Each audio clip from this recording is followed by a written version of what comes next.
Greetings, Earthlings. Hello, chat. Hello, everyone.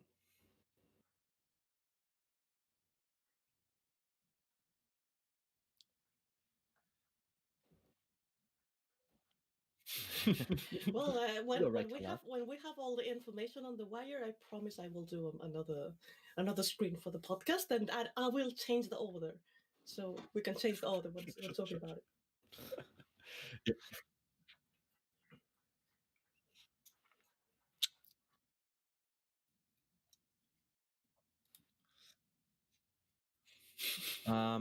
Cyber, apparently they can't hear you. They can't hear you? He says someone says Wow. it's too quiet. One person says they can't hear you. There we go. All right. So yeah, I totally blew that intro. That was oh my god. Okay, so yeah, let me just briefly do that intro again. This is the Cyberpunk Community Podcast number 60. Cyb's actually speaking now, which is great. And then yeah. So this episode is brought to you by Chain Rip, the Arasaka Chain Rip. It's the newest weapon that they've been introducing. So if you hear a chainsaw sound in the background, that is definitely the weapon being tested. It is certainly not a real life chainsaw being used on yard work at the neighbors. So just so you're aware, it's a chain rip from Arasaka. It's a pretty cool weapon. And yes, I know how to use OBS. It's great. It's awesome. It's funny because when something is screwed, someone in the chat asks, "Is the Madqueen running this?" Mm-hmm. OBS No. is a mystery. OBS is mystery sometimes. And I was trying not to get the background noise and I pressed the wrong thing. So anyways, all right. Well, I still remember that day where I had all of you muted on OBS, but still everybody could hear you. Yeah. Just thank God that we didn't say anything weird. Yeah. So, oh, good Lord. So, wait. So I've heard this. I've heard a rumor with this Badlands stuff that they're actually going to be including some like Mad Max stuff in the game. Is that? Do we have a confirmation on that? That's something I wanted to ask a little bit here. What do you mean with Mad Max stuff?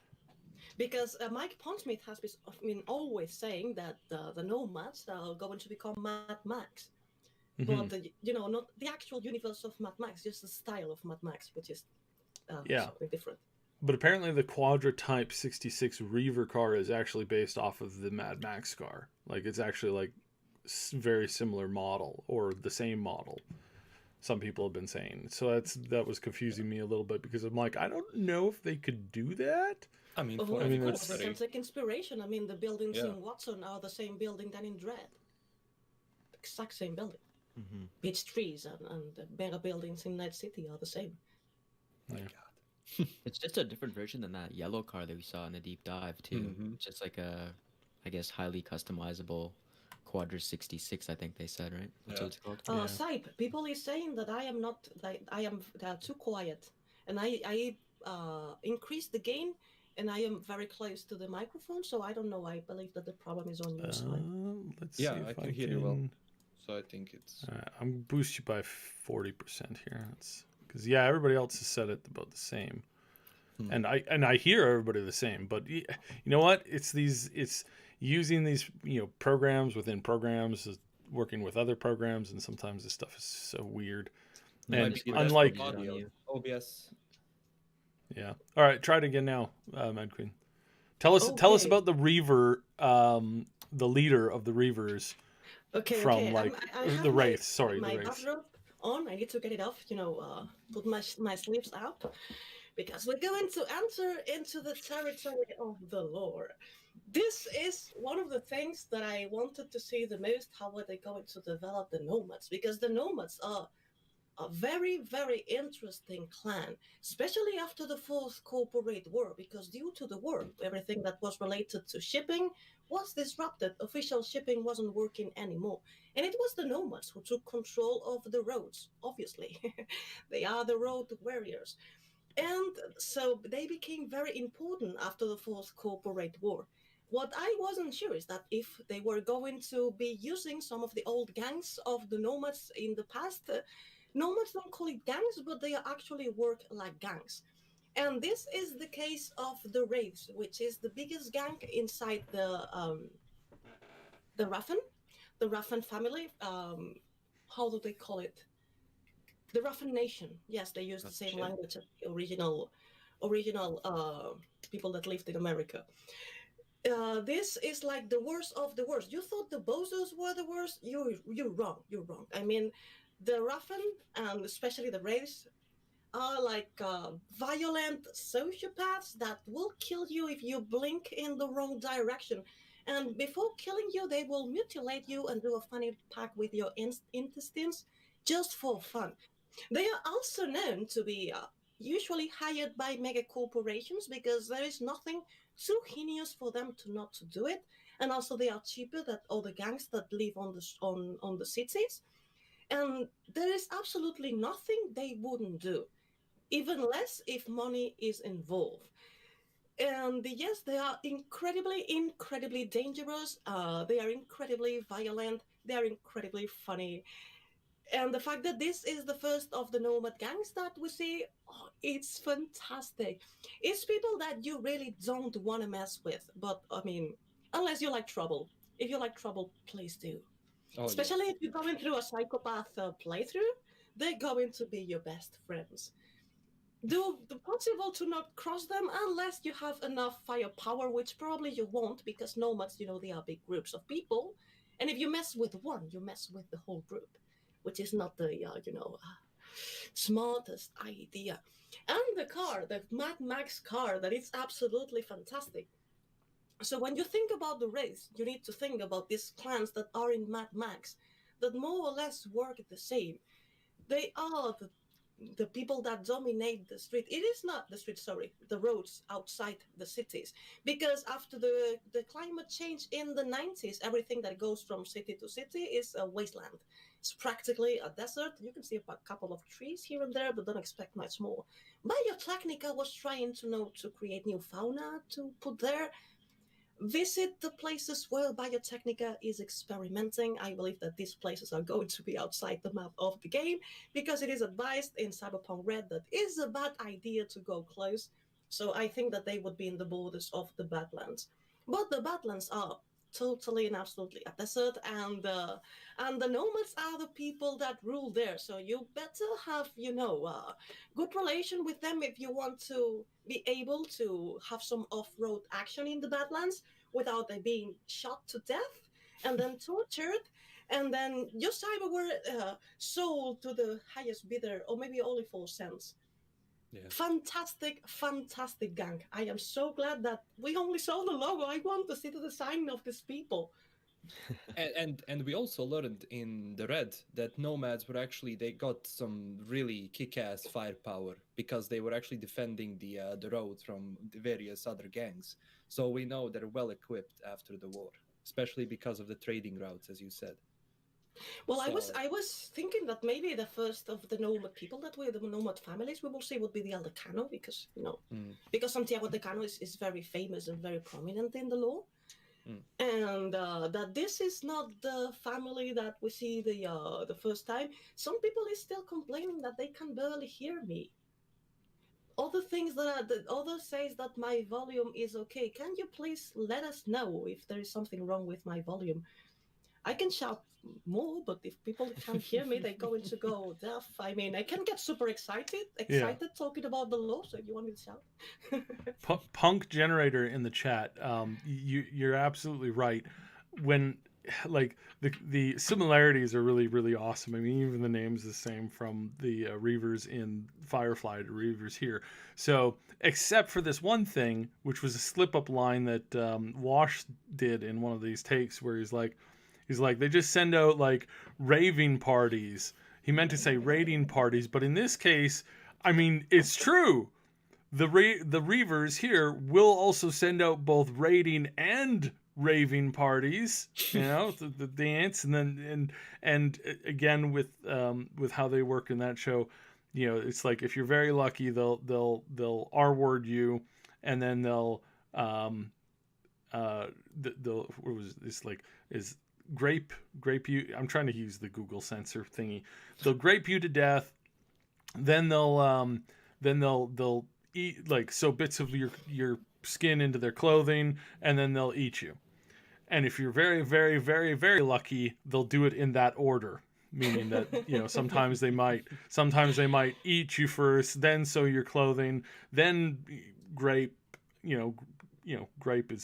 grape soda is so great, and then you'll die, you know, and it's like wow, this is a really hardcore, and you know, maybe if you can get to like really, like, maybe if there's a psychopath like scale somewhere like hidden in the game, and you can max that out, then you can like become friends with these people. But I don't think that you're going to be able to like just walk up and like, you know, just say something and then instantly they'll be like, oh yeah, you're okay.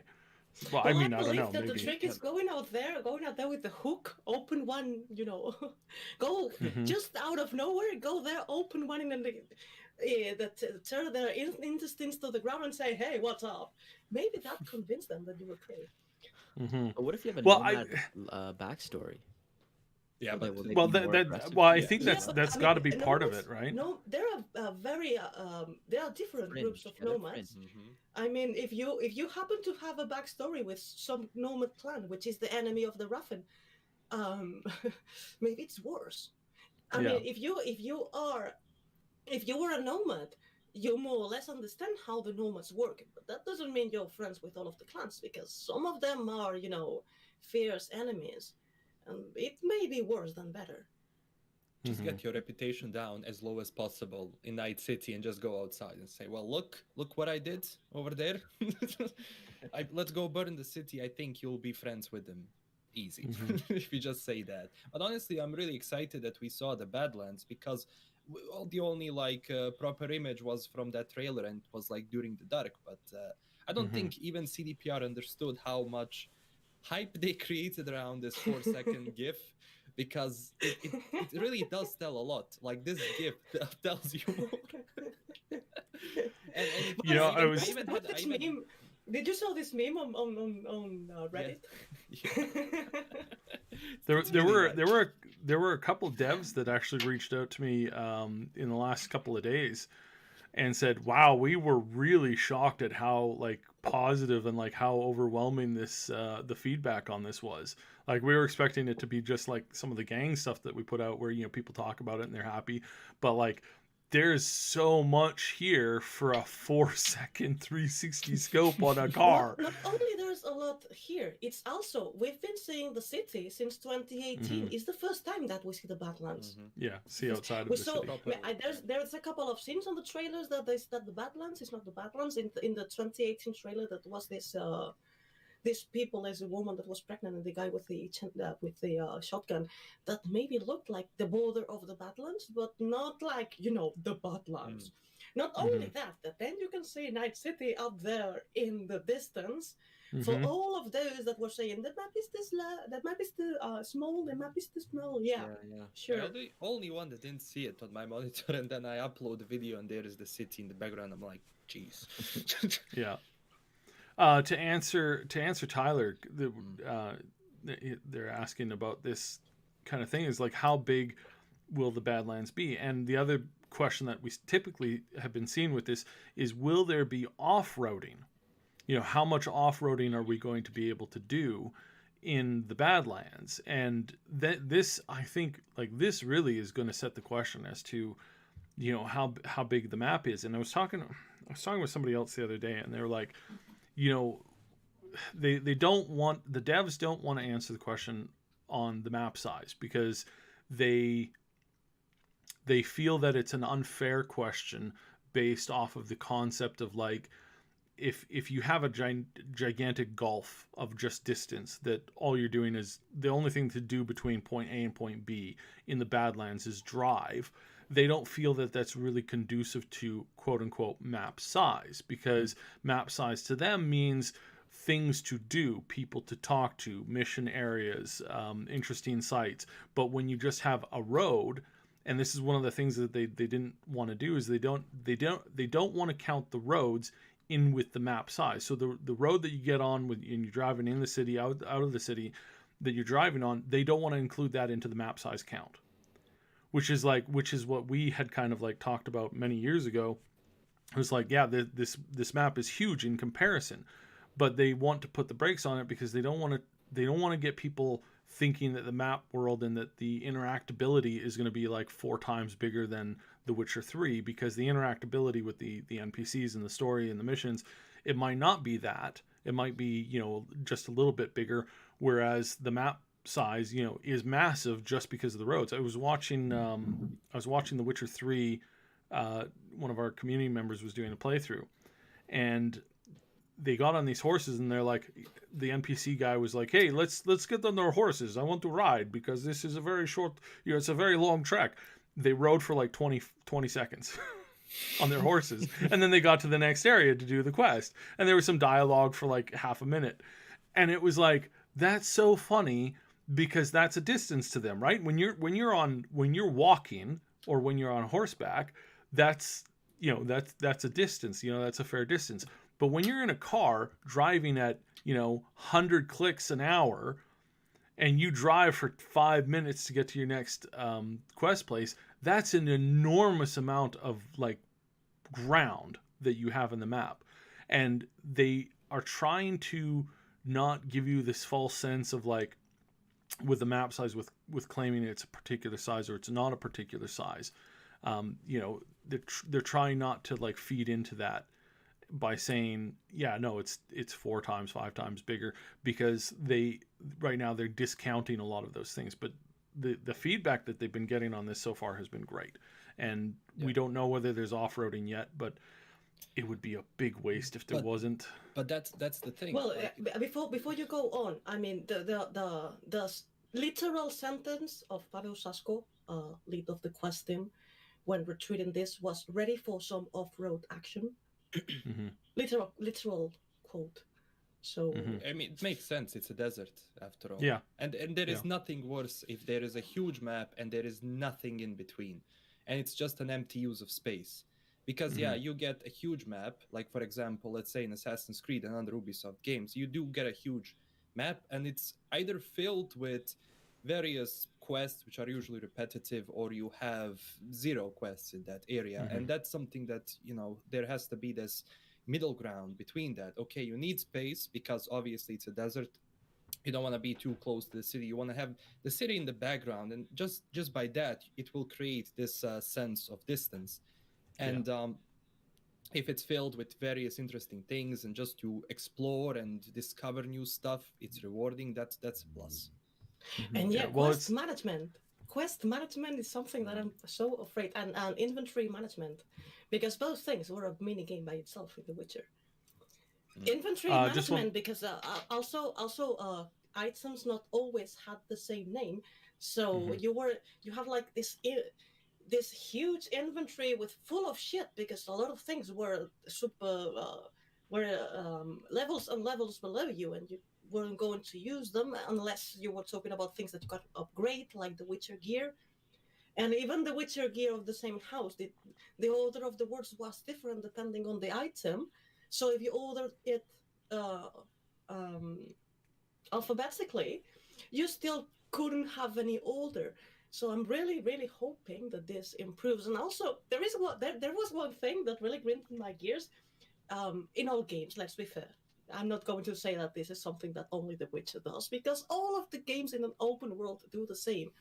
You are doing one quest, you have a million quests open, and you're doing one quest, and suddenly you stop, you talk to an NPC random, and talking to this NPC random closes a quest that you didn't even remember you have opened. And then when you close a quest, instead of continuing with the quest that you had selected in that moment, you go back to the main quest. And it's like, fuck, I have zillions of quests. I don't remember what's the name of the one that I was doing. It is another thing that it's very typical from open worlds. I mean, everybody does that. I especially hated it in The Witcher because I was constantly opening, because the game is fucking big. And I was constantly opening quests, and suddenly it's like, I don't remember what was I doing. Do I need to keep track of it in a notepad and write down everything that I'm doing? I handled that through I- various cities. Just visit one small town, then explore everything there, and then move on to the other. Because if you stray, yeah, there's gonna be a gazillion of quests. Mm-hmm. Yeah, but you're gonna, Just get wanted pulled in all to. different directions, though. You're gonna find something interesting over there, and then over there. You're not gonna do things Mhm. like necessarily one at a time in that specific area. At least that's what I just want to. I want to say hi to Paris. He's in the chat. Nice to see you, Paris. Always good to have you drop by. We got to get you in on one of the podcasts one week here. So hit us up on Discord, eh? And then another quick question that kind of has to do with a little bit of this is whether or not we're going to end up seeing the old nuked area. I tend not to think so, but I want to hear your guys' opinions on it first. So, The old nuked area was mhm. picked up and thrown to the sea. Doesn't exist anymore. Mm-hmm. And Mhm. if this fantastic theory of mine that I want to remember, to remind everybody that is a fantastic theory of mine and most likely not going to happen in the game, but if it's true that we can see the 20s, the nuke wasn't detonated yet. So no, because in the 30s everything was thrown to the sea. That's the reason why the coastline of Night City changes. So the radioactive ruins doesn't exist anymore. Yeah, that's like they touch on that in Red a little bit too. How they have like these cleanup crews working and going through the areas and like, and they were getting paid pretty crap wages for doing a very Sorry for dangerous job. interrupting you here, Sif, but the people on the comments are asking if you can raise the general volume on OBS. I don't know if you have it in maximum on the desktop volume, because it seems that everybody's low. It's not just the problem with me. Sorry for interrupting you. I'll try. We're getting close to hitting that red line, so I have no idea. Like, It's good. It's already close to maxed. So I really wish these stupid audio problems wouldn't factor in every single week.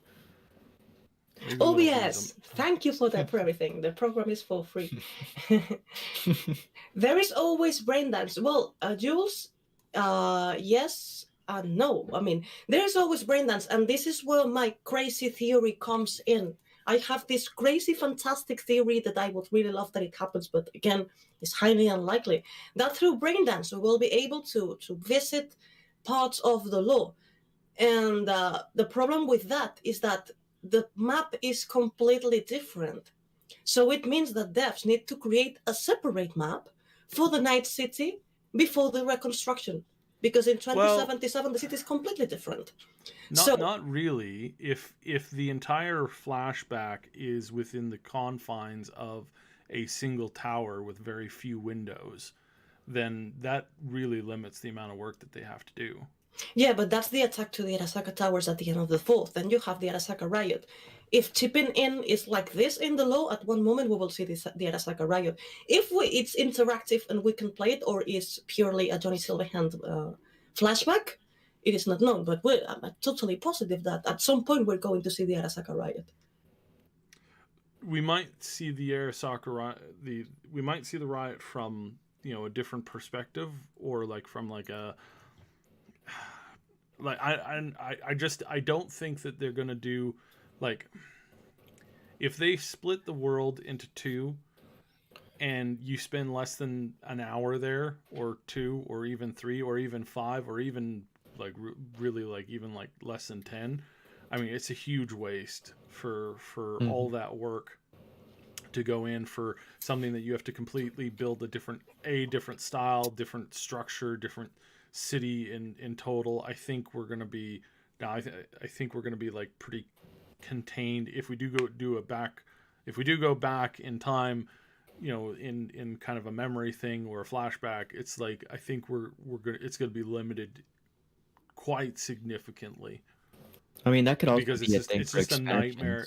It's just a nightmare for like development to like try, and that's what I was talking about yesterday with the car customization, which we can get into, and I'll kind of go into the tech behind that. And I had more than one dev reach out to kind of like give me a big wink and say, yeah, you're kind of on to something here. And so I'm going to go into that in detail just so that everybody can understand and have an appropriate understanding of how the car customization can work and how that may or may not function within the game, and then how the systems behind it work, right? So I'll kind of go into that. But did you want to add any more about the... Well, cars. Cars is my thing because I never liked cars in games. In fact, the only game that made cars interesting for me was Arkham Knight. At first, I think that's because it's the Batmobile. Second, because you could turn it into a tank. And the mini games with the tank were fantastic, but also the driving mechanics were very comfortable, except sometimes there was this second request where you have to chase some bad guys, and and instead of shooting at them, you had to kind of drive over with the Batmobile, and then the camera changed, and this part was a little uncomfortable for me.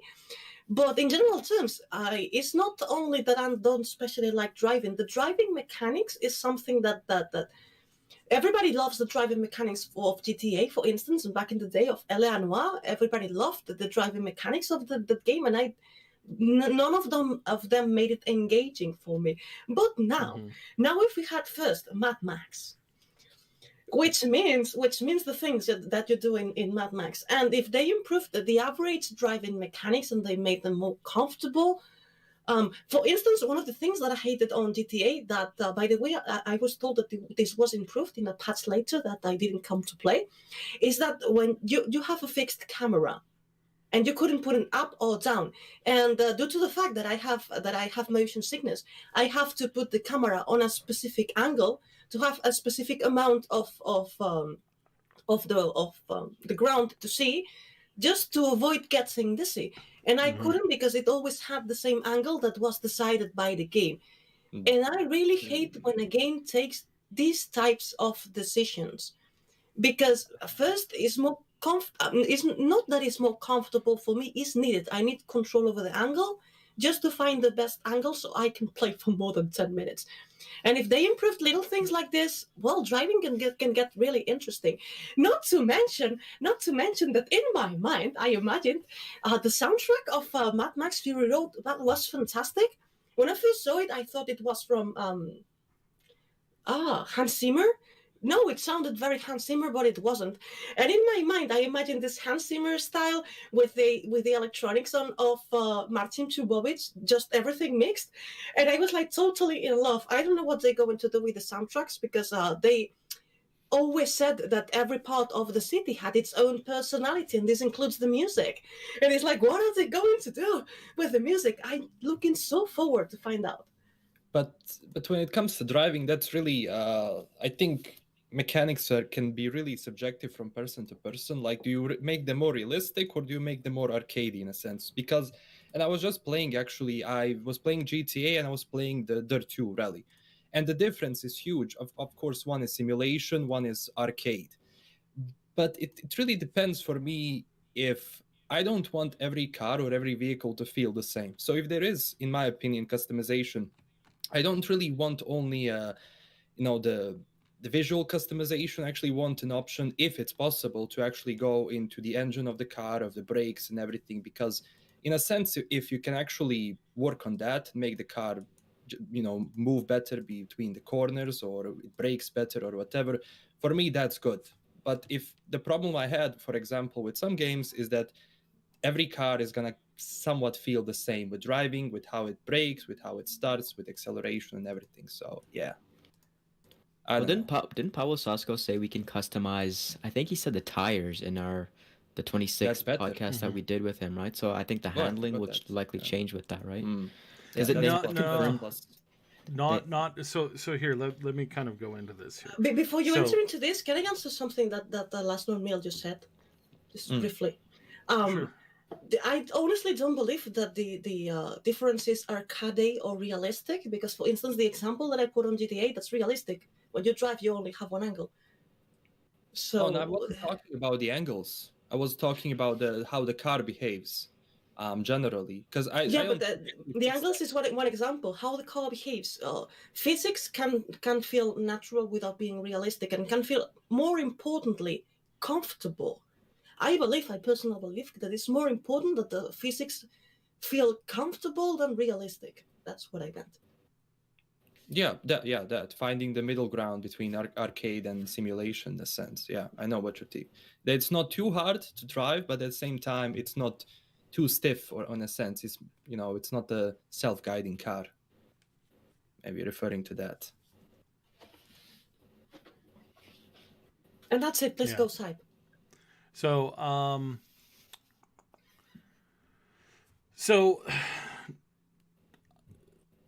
when it comes to the driving and how they work, especially in games that are not necessarily, like, there's engines that are built for racing, like game engines, and then there's game engines that are not built for racing. And what you have to understand is when you don't have an engine that's built for racing, and this engine has not been built for racing, you have a couple of different choices as far as you go when you're adding cars into the thing. You can add a modular thing where each vehicle is its own thing, very much like a dog or a horse or a human character is their own thing. It's their own model. They're completely separate from other things, even that look similar to it, right? They're rigged differently. They have a different way of moving and animation, and how that is controlled if you were able to like take over that character. They're all different. They function different. They have different movements. That's one way of going about it. So how that would react with the cars is that out of all the cars, say there's 2 trucks, 4 cars, 2 motorbikes, right? Each car is going to be a different thing down to the programming than even the other cars, potentially. They're certainly going to be different than the motorbike, and they're certainly going to be different from the truck. If it's like this, customizing the car, like, swapping out a different looking engine, raising the suspension, putting small tires in the front, big tires in the back, doing all that kind of stuff is going to be very difficult. Extremely difficult for the system to work on.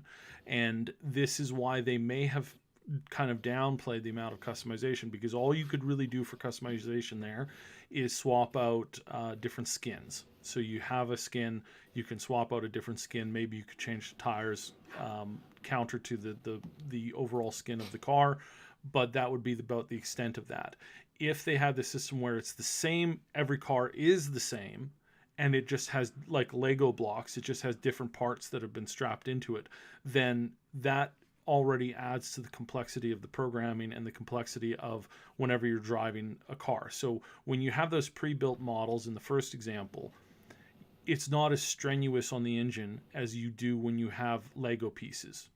Because when every vehicle is just a mix mash of different parts, right, and suspension, everything from the suspension to the way that the exhaust is put out of the car, that all changes based off of a customizational rig that is set up. That is going to stress the system more than in the previous example. And so really what we're seeing, I think, is that they've already been pushing the engine to the maximum that it can do on the current consoles. So the ability for them to do some of that more like complex module working is probably fairly limited. And we're probably looking at more of the first system than the second system. Now, again, I don't know the gritty ins and outs of their engine. I'm talking in generalities for game engines in general. They may have a different... There's several other ways that you can go about this. As a quick example, the tram system that was built in Fallout New Vegas was not an actual tram, a vehicle. It was an NPC with a helmet that was the tram. And you weren't stepping into a model of a car. You were stepping into a model that was on a dude's head, on an NPC's head, and the NPC was just running up and down the track. So like I said, every game engine is different. Every developing studio creates different solutions for different problems. So I'm giving some light things, but this is just to understand that I think that one of the main reasons why they haven't come out and confirmed it is because their system may be limited to begin with, and they may have the ability to do skins and stuff like that, but without giving a proper, like, really deep dive on a system that has been fully fleshed out and ready to go, what they risk doing when they come out and say, hey, we're going to have customization in it, and it's going to be like this and this and this and this, and they give the examples. What you'll have happen is you'll have a bunch of YouTubers and you'll have a lot of journalists who basically just take that information, put it down to a headline or a tweet that says car customization available. And then you're going to have some car fanatic, right, who really likes cars in games, and there's nothing wrong with that, who's going to come into the game hoping and expecting to have some really deep system that you have in a lot of these racing games. They're going to want to go in and change the suspension and change the tires and add, flame stacks and add a guy who stands on the hood of the vehicle playing a flaming guitar. And they're not going to be able to do that, and they're going to be really upset. And they're going to be like, I was told that there was going to be customization in here, and all there is for customization is I can pick from 3 different skins for each vehicle. That's BS, blah, blah, blah, blah, blah, blah, blah.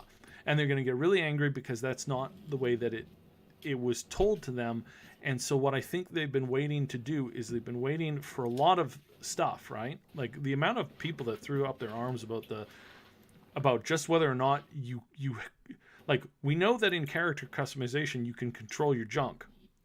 And in one customization, right, it had the pixelation thingy there, and in the other picture that they put out, they were wearing underwear. And it's like, at no point did a lot of the people who got really angry at this assume that there was just a tag for underwear on and underwear off, right? Or if there was an even ability to, like, customize the underwear that you're wearing. And they just happened to have that on in one versus when it wasn't in the other. There were very few people who were mad about this who actually took a few seconds to step back and say, oh, maybe it's just it's like those other character creation things where it's like you can select their armors, on or off while you're in the customization phases. It's not, if people blew up about that, imagine how much they would blow up if they said, yes, there's car customization, then it only turns out that there's minimal customization and it's mostly just skins. If I can control the junk, I want to control the trunk. They can. I want to customize the trunk. They can implement upgrades. Honestly, they can implement upgrades, which is this is how I look at it. Okay, so yeah, maybe not too deep into customization because obviously you're not going into this game for driving simulation, and obviously if you make the system too complicated, a lot of people don't know, like, okay, if I put my wheels like this or that, or if I put my suspension like this, whatever. So what they can do is, what I think so, could be upgrades, because, well, obviously those cars run on a different system, which is high-tech systems, not like today. Hope so. So you could have upgrades that you could put in a car which is going to make it go faster or have better without going too deep into that. And for example, if I have a techie build, for me it's kind of logical to have that extra upgrade, I don't know, which I could actually benefit from. If I'm a techie, okay, I'm gonna obviously know something on this vehicle that I can put in as an extra upgrade. I don't know. That's just how I view it. At the same time, like, racing is a confirmed mini game too, right? So I mean, there's potential for higher customization options available because there's a Cyberpunk spin on a designated mini game that they've been working on, right? So I don't think it's going to be bare bones, but it's not going to be fully fledged like a racing sim would be, of course. Well, I think the best example that you could probably use here is probably like Crossout, right? Like Crossouts, I'm sure most people have seen the ads for that game. I haven't played it, but the ads for it are pretty intensive. They show you can basically create any type of vehicle. You want to make an 18-wheeler semi-truck, you could do that. You want to make a floating like hovercraft type thing, you can do that. You want to make a small like little tiny like go-kart, super fast and really mobile, you can do that too. Which game is this? Sorry? It's called Crossout. Crossout. Yeah, and you can do, and it's just it's a vehicle battler. So like you get into a huge arena. It's like a big like desert map, and you just like you got guns on these things, and you can shoot each other and blow pieces up.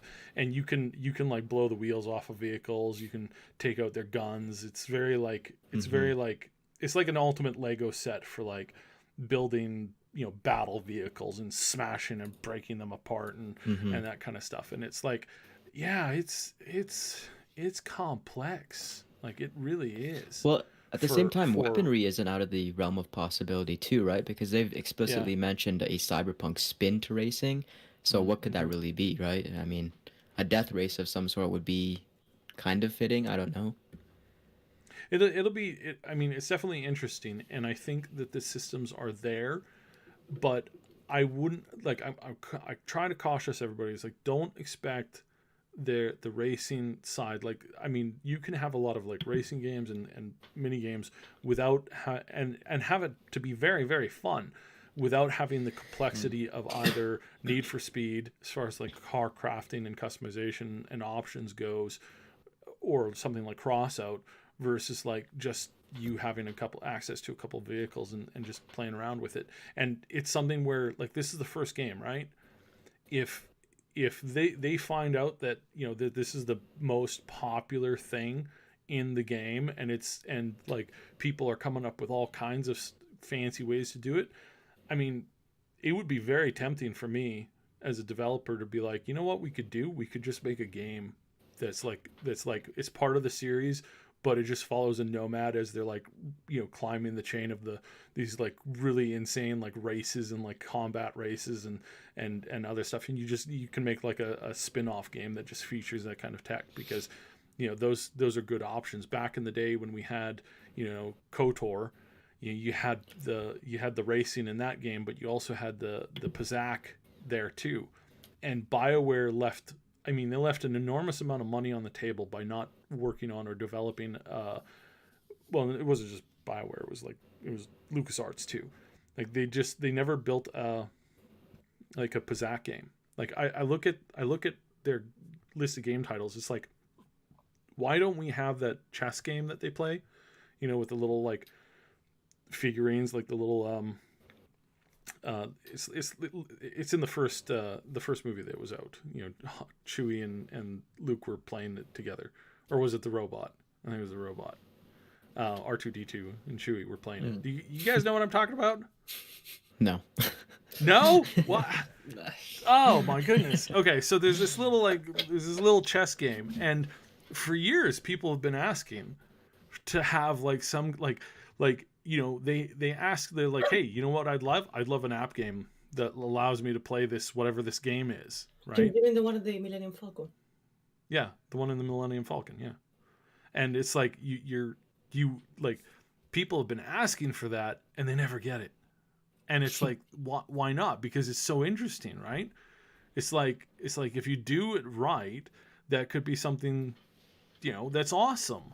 And I'm hoping that we'll see that here, because that's what they did do with with The Witcher, right? They had this awesome card game that people really enjoyed, so they said make it into a thing, and they made it into a thing, and it's pretty good for what it is. It's like, it was pretty awesome. But I'm hoping that we see that more with like other stuff, like with other like concepts. Like I think they have room to make an entire game based off of like this cyberpunky style, Mad Max story, covering this nomad who goes from the East Coast to the West Coast and back and forth, and that's the game. And it's like that would be a good option. That would be a good direction to go in, but don't expect that whole system to be super flushed out, sitting in 2077 just waiting there. Because like I think that's a little ridiculous, right? Because it's just so much to expect on top of all of the other systems that are on top of other systems. It's like we may not get that, but we're going to get something that opens the door to that, I think. And that's the cool thing, because again, this company is actually listening. When we have companies that are like trying to punish people for talking about spoilers by trying to destroy their livelihood, and then you have this company who's like, yeah, we want to make sure that we're speaking clearly and honestly to people, and that's something that you got to admire even for the map size thing. It's like they don't want to necessarily make a bad claim when there's other games, looking at other games that use, big tracts of empty land. What you're talking about, LastKnown, with games that have an enormous area of play that is empty, has nothing in it, and they say, oh look, it's like 5 times it's 10 times the detail. Yeah. Or it's bloated. And it's not. Quests. I think they've been really realistic with how they presented it, because even in the 4-second image there, you can see a mountain in the back that hasn't been, there's no textures on it, right? So it's not like they've tailored or polished this 4 seconds to look incredible. That's just what the game looks like. It's a work in progress, and it looks like that at that stage. I have a theory about that mountain. You have a theory. All right, let's hear it. Yeah. I think that mountain is totally what it looks like, and it's just a giant mountain of sand or salt. Probably salt. Yeah, just a giant mountain of salt. That's why it looks weird. I asked Lily on Discord, and she said it was a work in progress. That was her answer to that. I know. I'm using that whole meme about like we had those mounts salt. here in my city. That's why I thought at first as well. Yeah. So, no, the the meme about like mining salt, right? Salt mines. Mm-hmm. Yeah. Yeah, good. Yeah. Oh, you don't know? I don't know. We lost half the city because of salt mining before. So really? No. Yeah. Entire part of the city fell inside the ground because they were digging up to, like the ground beneath my city is very. It's not that good for huge buildings. It's soft in a porous, sense. Yeah, and then all of that disappeared about 50. I meant the other meme about other salt things to Neon, not a horrendous, horrible thing that was really terrible. But what meme are you referring to? Why don't you I'm just referring to like when people are angry, it's like pass the salt, right? And they're mining for salt. That's the meme. It's like angry people on the internet. It's like I got you. Okay. All salty tears. That's kind of the thing. That's what I was kind of referencing. Got you. Yeah. Well, now that you're silent, I'm going to take the opportunity to answer a question in the chat, because Sami is asking, can you eat food in Cyberpunk, for example, a burger? Well, obviously you can't eat food, otherwise you would starve to death. But what is the food in the Cyberpunk universe? That's the thing. Real animals are something very difficult to get your hands on. And they are super, super expensive, in the exception of insects. There are a lot of food that is made of insects. And for instance, we had this schwab. I never know how to say it. These snacks that we saw vending machines. What were you going to say? Schwab. That a schwab is made of insects, basically. Then, as Ronak is saying, prepack. Prepack is also the most popular type of food amongst the general public, and it's made from kibble. What's the name in English? Kibble. Kibble. And that's what usually people eat. Most of the things that you can find in the Cyberpunk universe are either made from kibble, insects, or they are artificial. Natural food is something only for rich people.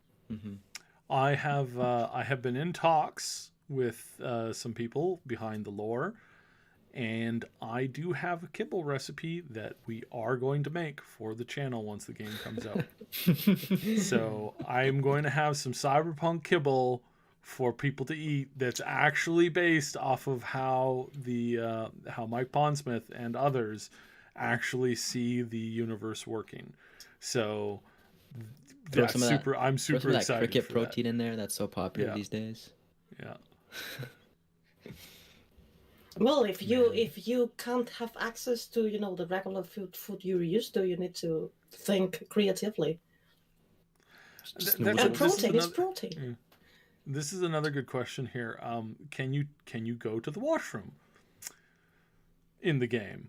That is a good question that I didn't think about. I wonder if they'll have a button for doing the tinkle. So well, we had it Kojima's game, and Death Stranding, and it was, I don't know exactly what was it there for, except for a moment where you needed some DNA samples, because there's something that you needed to do it for something. Except for that, I don't know why the hell was it there. It's like what a useless way of losing time, but hey, people like it. Well, if you can customize your junk, you can probably, do your business, maybe. Oh, I don't want to do that. Mid-quest, it's like, oh, you have to take number 2. We're so sorry. Yeah. No. Darkus, you can check out some of the other cooking videos that we have on our channel, but it's like, I can make anything tasty. I can make anything tasty, even kibble. So don't worry about that. It's gonna be good. It's gonna be great. Kibble. Yeah, they also have a video to make Nuka-Cola that I strongly suggest you watch. Yeah, and that Nuka-Cola recipe, that was from talking to the original devs behind 1 and 2, and I spent years going to conventions desperately trying to ask them, like, hey, what do you think Nuka-Cola tasted like in detail, not just like, oh yeah, it was a cola. Like, give me details. Like, tell me what exactly the theory behind Nuka-Cola was. And well, you take a Coca-Cola, you bury it on the floor, wait 200 years, take it out and try it. No, it's not. No, because it was a fruit cola. It wasn't just a cola like a Pepsi or a Coke. It was a fruit cola, which means that there's like way more flavor ingredients in it other than just like a root and some sugar. There's actually like some concepts behind it that are a little bit deeper. So yeah, I went deep onto this whole kibble thing. So I'm pretty positive we're gonna get some. We're gonna get a good tasting kibble that is gonna be interesting. I'm gonna do a 0 carb one as well as one that's like keto kibble. That's high in, keto kibble, and then I'm gonna do like a regular like sweet kibble and that kind of stuff. So and I'll see if we can come up with some interesting additives. I'm even gonna do a seaweed kibble too. So that'll be an interesting one. And it's like, I don't know, maybe some of these recipes will catch on. So, yeah. I would like to answer a question, because I believe that it's more interesting than it may seem at first. Because Reticulum is asking, speaking about eggplant, do you guys think they will release an AO patch? Well, adult only. And adult only means excess of sex and violence. And I believe that it's not exactly like they cut on the violence part. I mean, but sometimes when people hear the word adult, they automatically think about sex. But adult also means themes that for a kid may be stressing or difficult to understand, one of those. And adult is a general conception that the game is it has themes where you have to put some mature thought on them to understand them. Adult can also mean that it's boring for a kid. Not only that these, have a lot of sex and violence. Obviously, the game is going to have a lot of sex and violence. But to make it a porn game, you can directly play a porn game. You have plenty of those on the internet. You don't need it to be cyberpunk. But yeah, adult. I was having this conversation on Twitter the other day, because this is like the most common conception. No, it's an adult game, a lot of sex. No, it's a continental European game. And, we here do things in a very specific way. And for other audiences around the world, it may sound like a little excessive. But adult doesn't mean sex only or violence only. It means that this is a very complex universe. And you need brain cells that are trained in life experience to be able to only understand half of the game and half of the universe. And I can hear the keyboard of someone. This time it's not me. My bad. I think that they don't have to do that, because I'm pretty positive that we're going to get so many mods for that. I mean, there are mods for it's not just like everybody just automatically thinks Skyrim, but there are mods for other games where it's like you want to take this game that has absolutely nothing to do with like any kind of that stuff, and then suddenly turn it into basically like a person of the night simulator worker type simulator thing. I mean, you can do that with some of these mods. It's insane, the depth and the like the incredible complexity of some of these mods. So I would not worry about it, because whatever you're thinking of, the community of modders will create far more and disturbing and far more integrated things than you could possibly think of. And I think that kind of goes doubly for some of the devs too. I'm sure they will be outdone by the modders who are wanting to create some very, very interesting things. I want to get to this question that was asked quite a while ago by Juan Permia, or Primia. I'm not sure how to say your name, but they asked whether or not we would be able to explore every single building vertically, and then how much of that within those buildings are explorable. And all I got to say to that is, try going to, downtown somewhere and try to explore just a single tower. Like, I mean, it would be a lot of time and a lot of that would be really boring, because you're like, oh, another building, another room with like, whatever in it.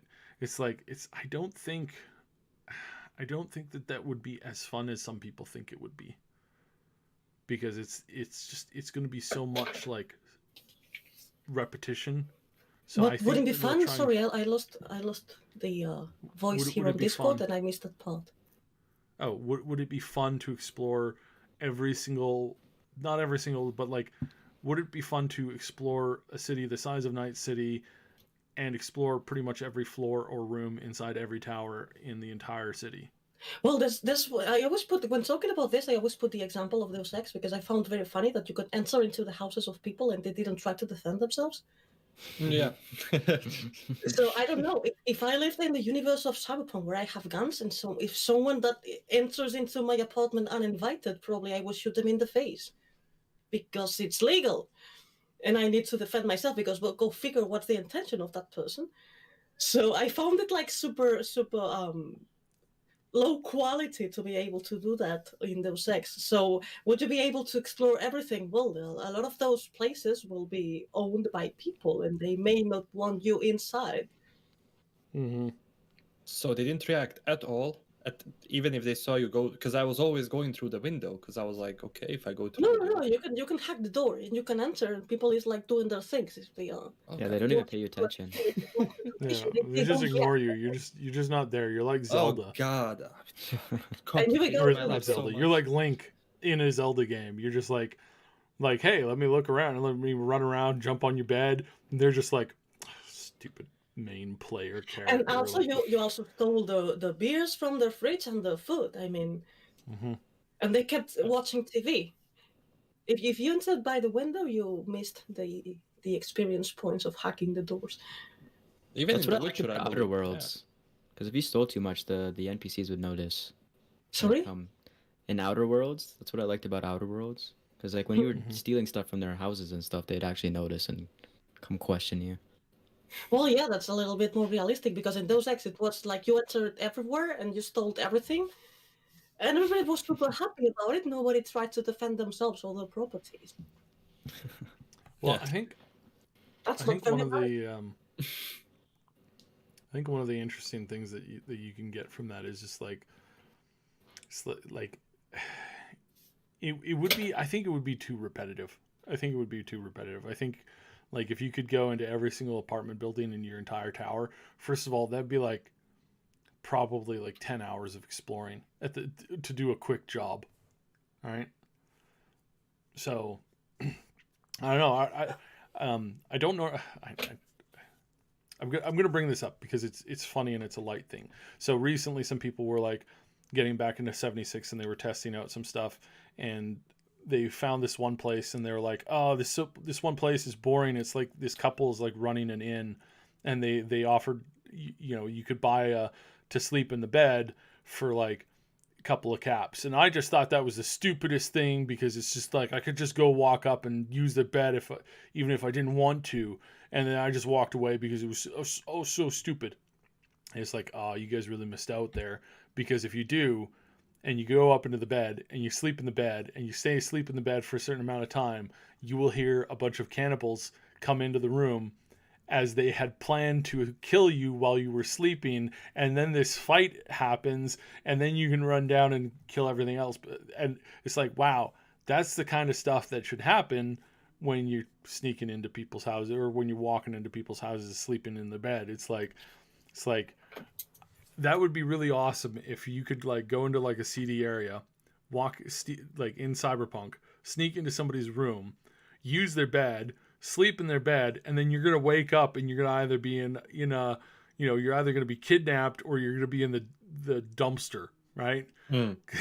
Because like that makes sense, right? Yeah, that's why I praise Gothic from 2001. You go into people's houses, they will say get out, and then they will attack you. You want to go into the bed, they will wake you up, and that's so cool. This is a little bit more realistic. Yeah. I would like to answer a question, because this question pops up constantly a lot, and is how character classes work in Cyberpunk 2077. Because they're talking about, what class am I going to choose? A nomad? Well, no. Character classes in this game don't work as a closed classes that you have to pick a class and then stick with it, but they work as builds. You have different skills of 3 different character classes, which are Solo, Techie, and Netrunner, and you can choose different perks of these 3 different classes and create your build. Then you have your backstory, where you can be a corporate kid, a street kid, or a nomad kid. So this will give you certain knowledges inside the game, but it won't give you skills of that specific class. So when you chose to be a nomad kid, that doesn't mean that you're going to have the branching abilities of nomad family in the game to choose from. No, it means that you acquire certain knowledge in your old days and a certain experience that you can use in the game. But that's not exactly a class, because this won't open the perks that are associated with this class, the same as corpo kid or street kid. So it's different. Classes are Netrunner, Solo, and Techie, and these are the only classes in the game that are going to have perks associated. And then, well, you create your build apart from the decisions that you take on how to spend your experience points on skills. But the background classes are not the in-game classes of V. I don't know if I explained myself very well in here. I understood. Yeah, no, that sounds Yeah. good. Yeah. I mean, I honestly do prefer like more of the old school class system. Like you roll a paladin, you roll a rogue, you roll a bard, But you roll whatever. You still can do it. You can decide to only choose the perks of one very specific class. Yeah, but then I mean, you have branches, like... because in the case of Solo, you have specialized in weapons or specialized in melee combat. And Netrunner, I believe you're going to have specialized in stealth, and then net running in the net, which is something that is a theory of mine, and I may be wrong in here. I like the system of like picking your class and then staying within, being somewhat limited, but then being able to like branch out at least a little bit, because it kind of makes sense, the way that you do that. And that's kind of why I like I don't think there's a perfect character building system out there. If I could do one, it would be like a combination between the original Fallout concept and probably like a class system, and then combine those 2 things, and then also have like physical like stuff, so like your character's body, and then like how you get good at things over time like kind of plays into it. It would be a very complex system, but I think that would be probably one of the best ones. But yeah, I'm excited to see how the class systems are going to work in 77. Like it's going from a tabletop to this, it's going to be really interesting. If my theory, which again is a theory of mine, and I may be wrong in here, if my theory that once we enter the net, a new set of skills will appear to be able to net run, then we will have the 2 classes of net running and crystal jugs, and I will start shouting, I was right since the beginning. And I will be very annoying with that.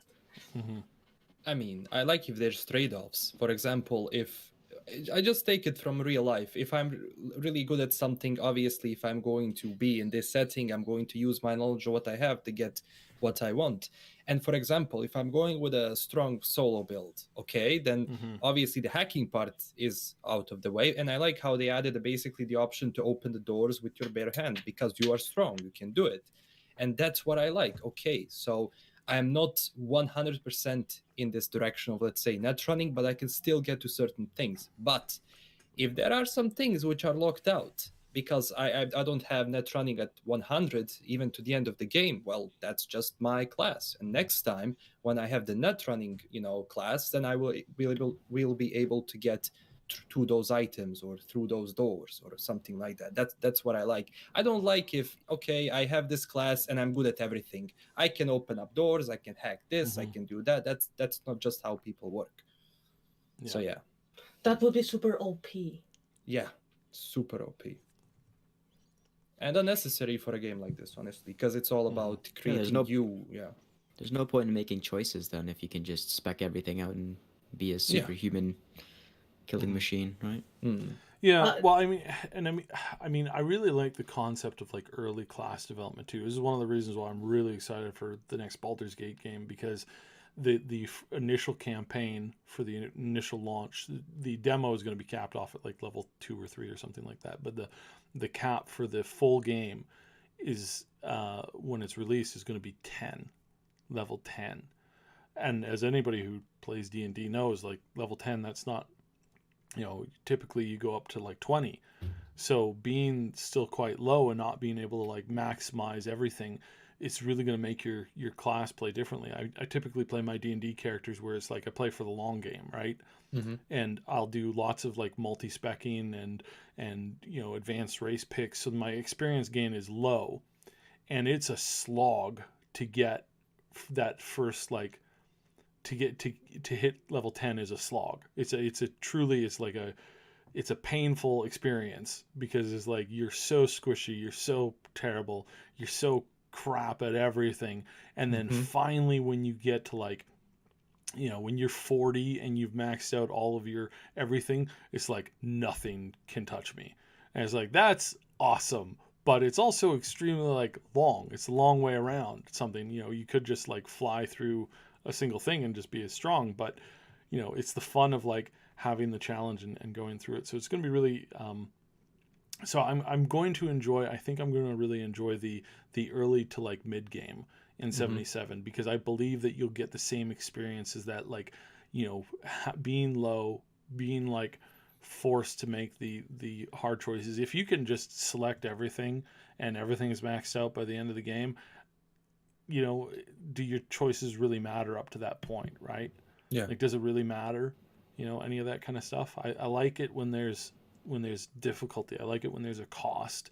And I really like difficulty lists. Like the harder that you can make the game, the more I have to like sit and stew and think, the more enjoyable the game is going to be.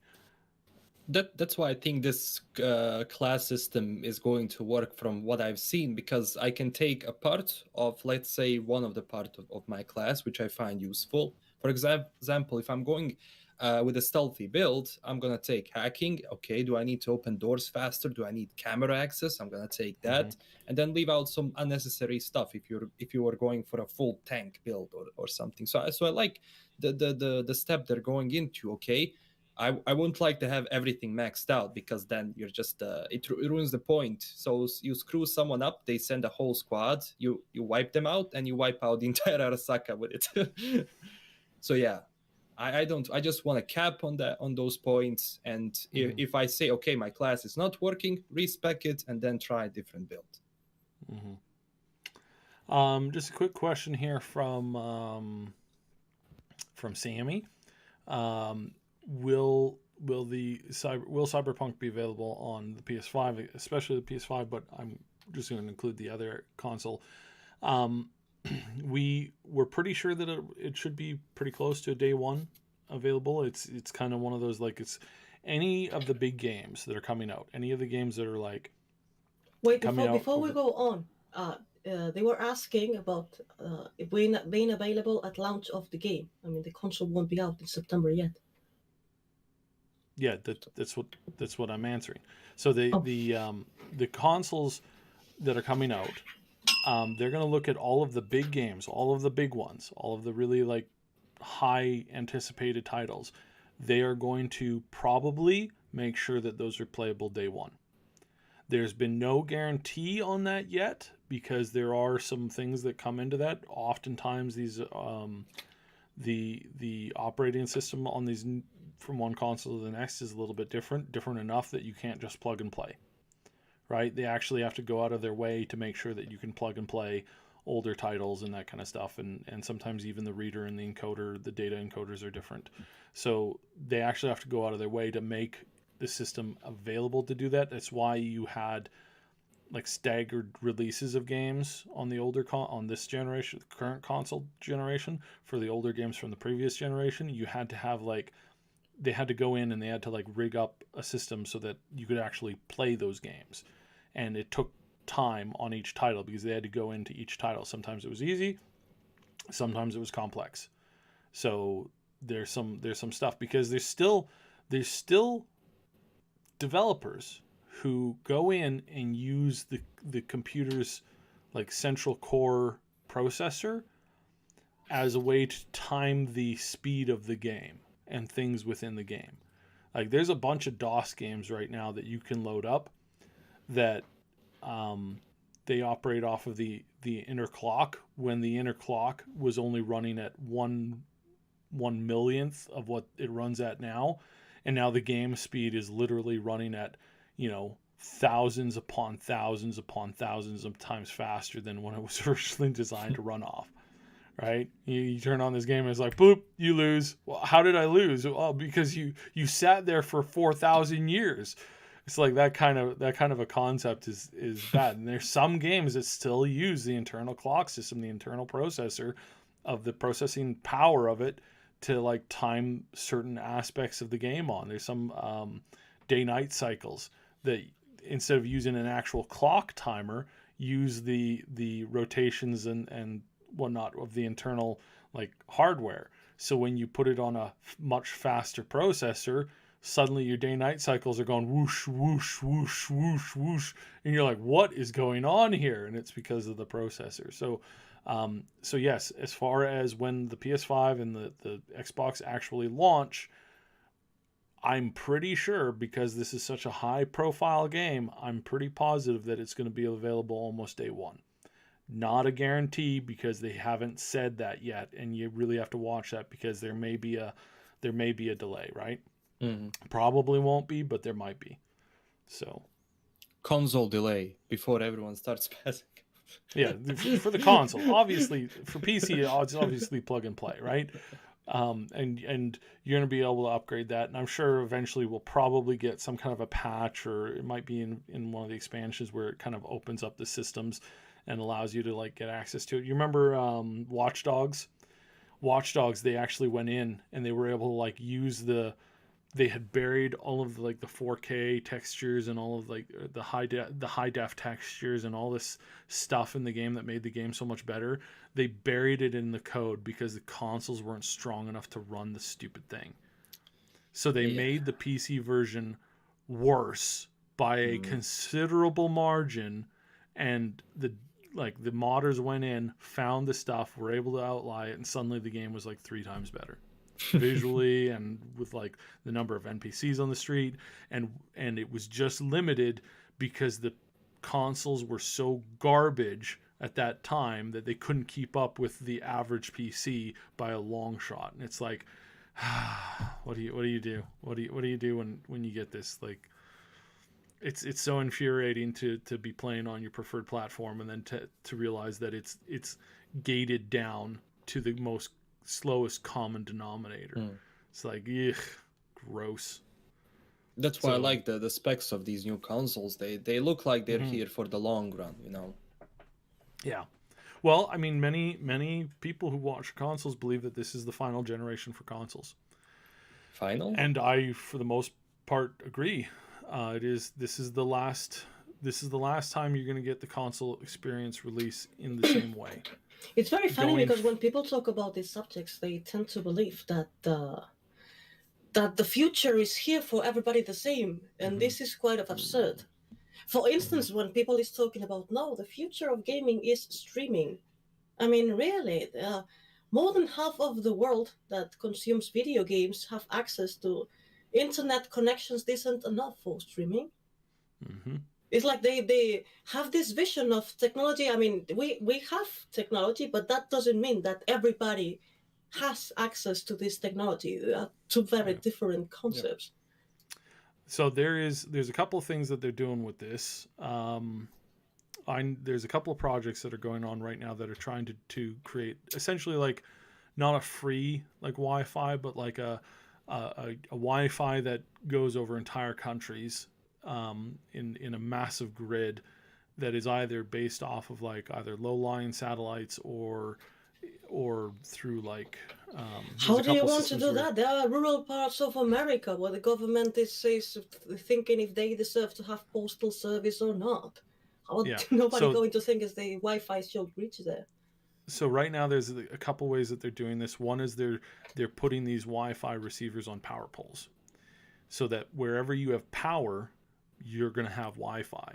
So obviously that's going to be in most places aside from when you trek off into the bush. But as long as you got a power pole, it's going to be like 1 out of every 5 or 10 power poles is going to have one of these devices or street lights, whatever. And that's going to be the new system. So it's not going to be towers anymore. It's not going to be cell towers. It's going to be run off of the power poles and the street lights. And that's how they're going to get the newer system out. Right now it's being worked on in a small in a couple of small areas, but going forward we're going to start to see this once the experimentation phase is done. Then they're going to start branching this out on a pretty wide scale in anywhere and everywhere that they can get, because the technology will eventually become cheap enough that they're going to be able to hook up pretty much everybody with like this super fast, essentially free Wi-Fi. Of course, you're going to be paying it for it one way or the other.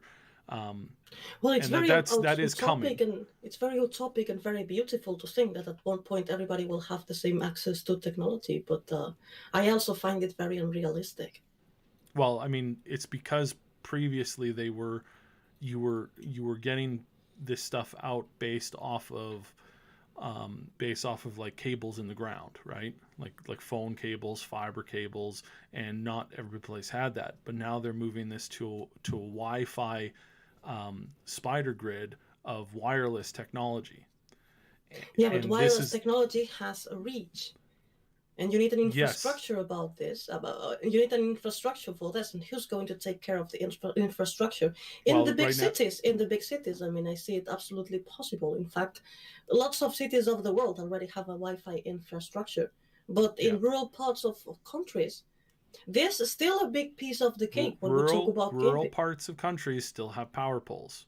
Like almost everybody has access to electricity. And they do, but in most of the rural parts of Spain, for instance, and also in America, not people in rural parts, they don't have big internet connections, even though they have access to electricity and all sorts of basic supplies.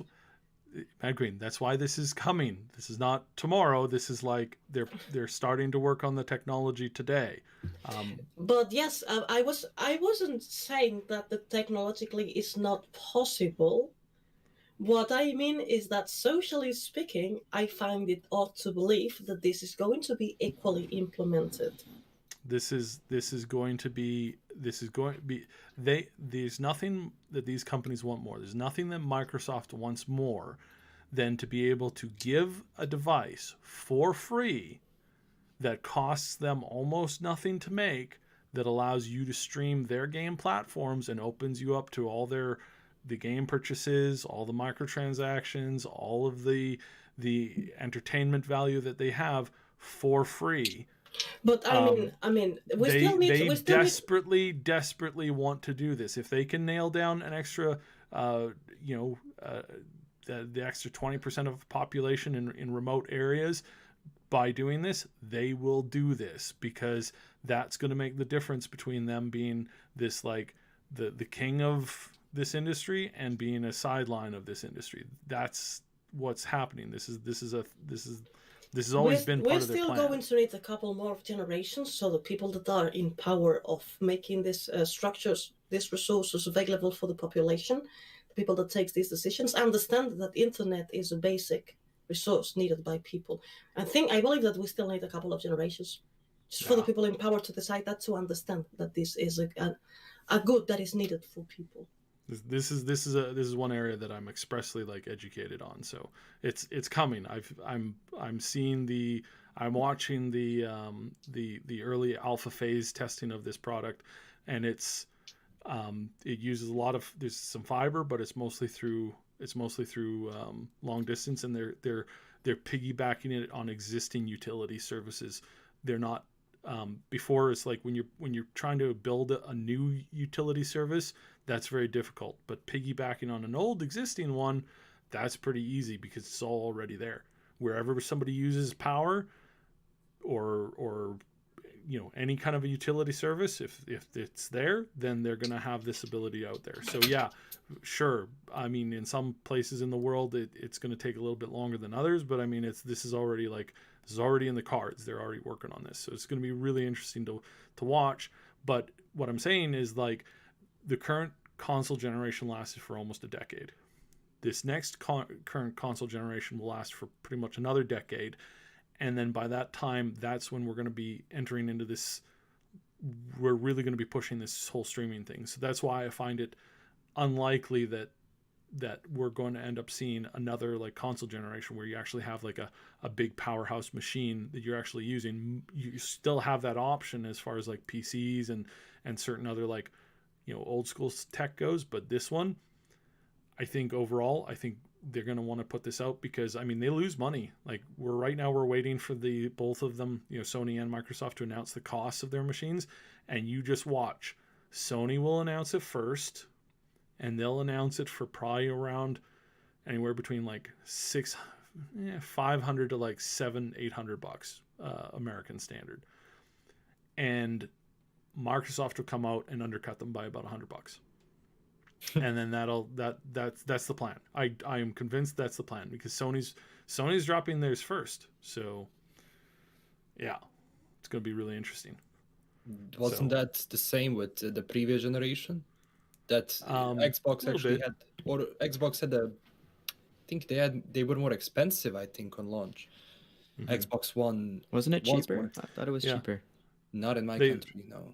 They lost money on it. So every time somebody bought one of their consoles, they were losing, like Microsoft was actually losing money. They made it back in the microtransactions and the gold passes and that kind of stuff, and then of course the cut that they get for the actual game sales, right?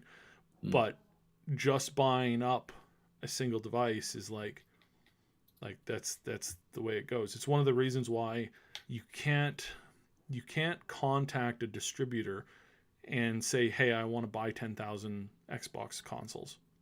Yeah, they won't let you do it. Doesn't matter what company you're from, doesn't matter what thing you're from. They'll tell you no, because Microsoft knows that one of the tactics for, like, because this is a tactic they've used in the past. One of the tactics for putting somebody out of business is when they're selling a product for a loss, to just go and buy up every product that you have and put it in a warehouse. Like this is what Google, this is what I've heard a particular tech company is doing when it comes to fiber optic materials.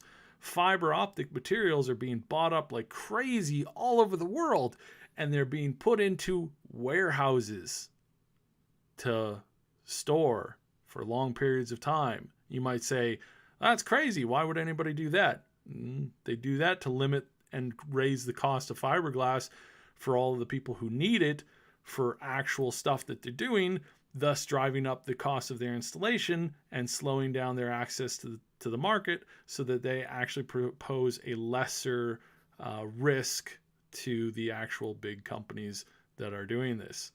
So yeah, you didn't hear it from me, but this stuff happens all the time. So oh yeah, It happens in my country as well. I can go public about it.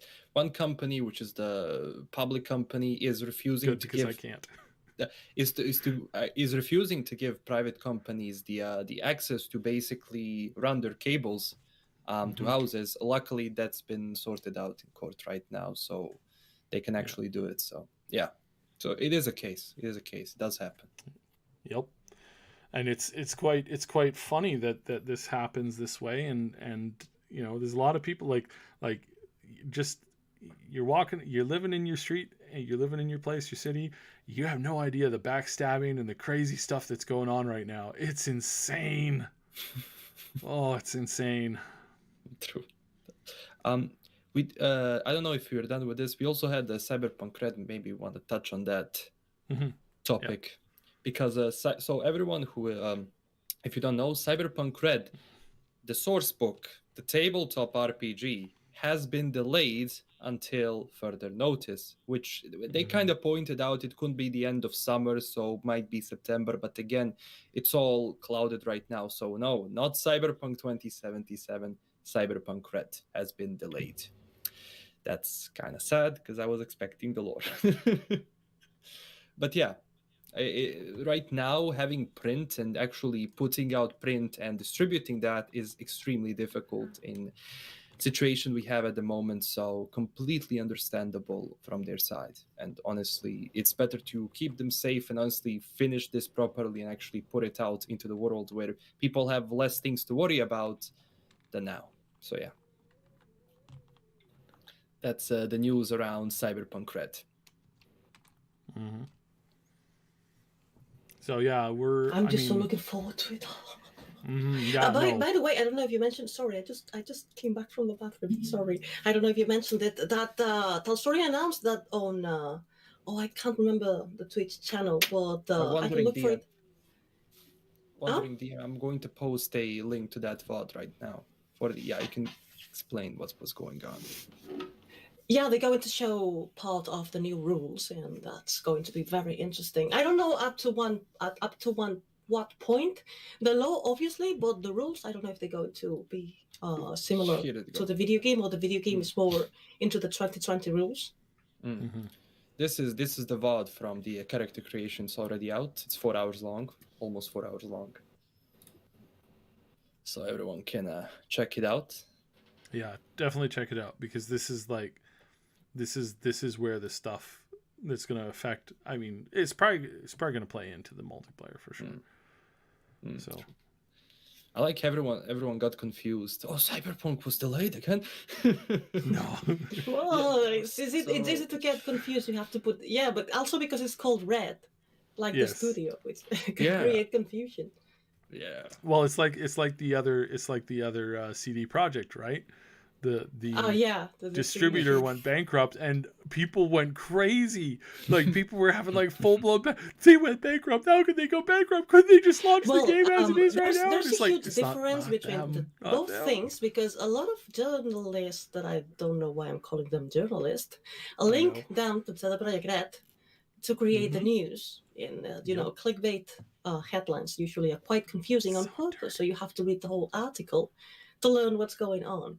It's so dirty. But the way that the headlines read, it was that Cyberpunk Red went bankrupt, and I saw a lot of those headlines, and I was like, no, this company has nothing to do with the studio. But it was written that way, so I wouldn't blame anyone that was reading the headlines to get confused, because the headlines were confusing. There's a person who's just said something about the multiplayer, and I cannot for the life of me figure out. I couldn't even take a stab at trying to pronounce your name. Andres, I'm just gonna leave it at that. So, you're a little bit right. But it depends on what kind of multiplayer you're talking about. If you're talking about like an open multiplayer group, like room finders, that kind of stuff, just a lot of random stuff. Yeah. But if you're talking about like session-based like friend groups, then that's going to be very different. And we don't know where they were, but where they were originally was like seamless friend list, drop in and drop out. So you're only playing with the people that you want to play with. people on your friends list. So if you got toxic people on your friend list, then that's sort of on you, right? So I would not worry too much. I wouldn't worry too much about that right now. I don't think the multiplayer is going to destroy the game. There's a lot of hate towards multiplayer now, honestly. Yeah. Well, it's probably going to be a standalone anyway, so. Well, yeah, it's going to be standalone. It'll be separated a little bit there. Well, people hate excuse me, people hate multiplayer for a reason, because they're usually not moderated. And if you have a moderated multiplayer, then there is no problem.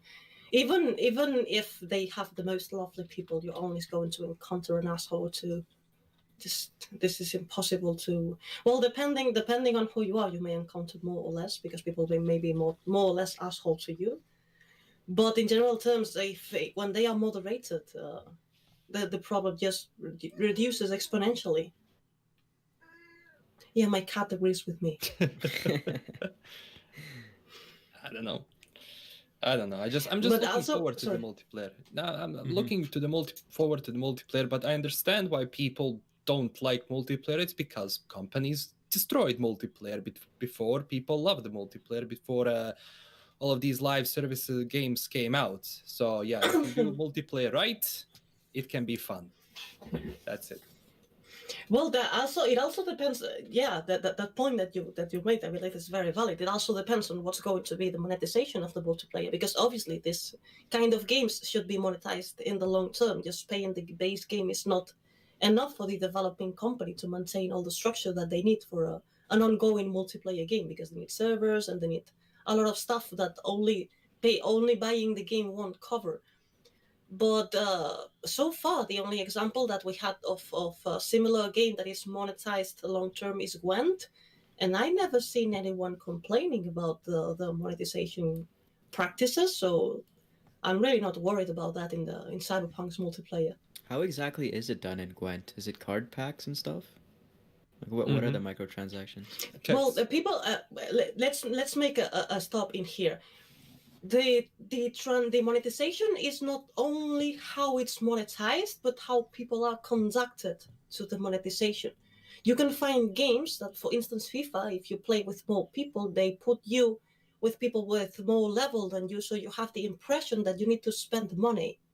It's not only the way that you buy the cards of FIFA with the players, it's more how you are forced to do it, by giving you the impression that you need to spend money to become more competitive in the game. And that's what is not done in Gwent. You are not forced to spend money in a way, in manipulative, psychologically manipulative ways that other games do. Right, yeah. Funky Moing says that he or she really wants to make a guild system for multiplayer. And I think having a gang system, not necessarily like having the ability to make and build your own gang, I think that would just be so cool. Especially if you like customize the look, the style, the like some of the dialogue that you use. Like, oh man, that would just be so baller. That'd be so. Time to create the Mad Queens. We already have a gang, the Mad Queens. We shoot first, and then ask questions. It's gonna be see some of that stuff. It's gonna be interesting, but we know that right now their multiplayer is still up in the air. That originally what they had originally planned to add into the game has now, for the most part, been totally scrapped. And it's good to do that, because the original idea and the original concept was about 5 years oldish at this point, and flavors change, right? Like right now the flavor of the month is battle royales. That that might change next year. I mean, that might even change this summer, right? So what we end up seeing as far as their multiplayer choices and where they end up going with, probably not going to be anything like what they had originally planned. And so that's big caveat, and it might continue to change. I think I would really like them to do like more of a pen and paper like Payday type thing, where it's like you get with a group and you plan out your heist type thing or your mission, and then then everybody has to like kind of carry it through in order for you get the thing. I think that would be kind of cool, but I don't know if that's what they're planning with it or not right now. It's at this point it's completely speculation, because what they had, they've completely thrown out, and they might be keeping some parts of it, but we don't know. I mean, it's also like a couple years away too, so it could change on top of what they're already thinking of. Yep. Yeah. Well, it was supposed to be released a year and something after the release of Cyberpunk. That's what they said originally in their investors release. But they have to deliver. Well, they have. We expect them to deliver a couple of expansions in the middle. Well, I believe that they already confirmed the expansions, right? Now that I think of it. The expansions first, then everything else. Yeah. Like multiplayer, etc., etc. I don't know if that's still the case though, but I think expansions first. Small DLCs, if but expansions, and then after that multiplayer. I think it would go much better for the brand of what CDPR is to actually go with the expansion first and then introduce multiplayer.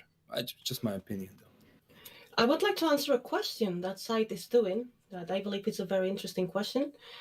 Just got here, so kind of off-topic discussion. If it's cyberpunk, it's not off-topic. But if Lizzie Wizzy is fully cybernetic, how come she doesn't have cyberpsychosis? Well, there are different things that cause a person to go cyberpsychotic. To start with, is directly related to the humanity a person has and how much empathy you have. So if you start with human empathy that is higher, you can put more cybernetics on you, and you have less chances of becoming a cyberpsycho.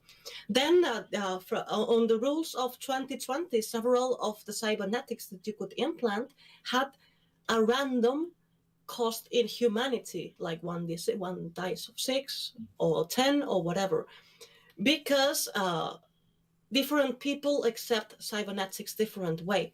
But then on the other hand, is a different thing to have a lot of different cybernetics than have a full body conversion. It on rules works differently. If you put all the different pods on different sessions of what's the name of it? Different surgery, then you will have a different cost in humanity. So the cost of a full body conversion, except if you were kind of psychopathic before you went under the surgery, the humanity cost of the full body conversion is less than going piece by piece. Right. That's a big thing. Is like, if you're a type of person. Wait, before I go on, and also the full body conversion of Lizzie Wizzy is mostly aesthetical, is fashion wear, which has a little less humanity cost than other types of cyber. Yeah, if you're the type of person to be walking around going, these stupid meat bags and their stupid ways of doing things and their fleshy bits, I can't wait till I can roast them all from orbit with my nuclear weapon systems. Then That's also Arasaka. Yeah, you're kind of pushing that brink when all you really have is like a single like arm, right? That's the type of person you definitely don't want to like add very much more to. But if you're like, if you're already half robot and you're like, I just love people, I hope I can I'm just gonna see what I can do to help people today. You obviously, better chances at retaining your humanity and your empathy. So that's kind of different thing. And I mean, that's kind of real in real life. I mean, because cyberpsychosis in the end is believing that you are better than people because you're augmented. That makes you feel less connected with your humanity part. And answering Funky Moin, you could regain humanity after having lost a certain amount. First, you need to disconnect the cyberware and then go to therapy with brain dance and drugs, because brain dance is used for a lot of things. It's not only video games. It's also used, for instance, in space travel, so people don't go crazy. It's also used in jails as a punishment, and it's used in therapy. And also in therapy to recover from cyberpsychosis. And a cyberpsychosis in the dark future is a really huge problem. You have a state-sponsored therapist.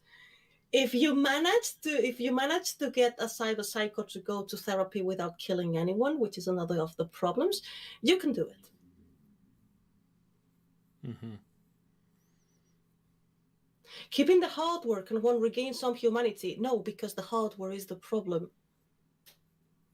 I mean, no. You need to remove the hardware first, and then go to therapy. If you refuse to remove the hardware, you won't let the problem go. So it can go only by pure psychology and drugs.